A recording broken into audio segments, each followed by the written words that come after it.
আপনারা দেখছেন এসবিটিভির বিশেষ সংবাদ। চলছে তাবলিগ জামায়াতের বিশ্ব ইজতেমার প্রথম পর্ব।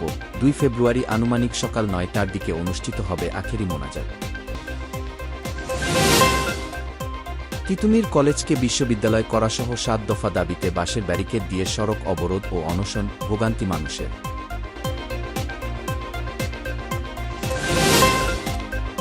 নিরাপত্তা বাহিনীর হেফাজতে কুমিল্লায় যুবদল নেতার মৃত্যুর ঘটনা দ্রুত তদন্তের নির্দেশ দিয়েছে সরকার, প্রধান উপদেষ্টার প্রেস উইং।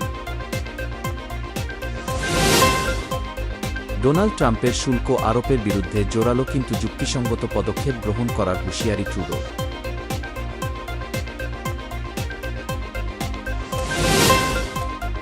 যুক্তরাষ্ট্রের ফিলাডেলফিয়ার একটি জনবহুল এলাকায় 6 জন মেক্সিকান নাগরিকসহ একটি মেডিকেল জেট বিধ্বস্ত।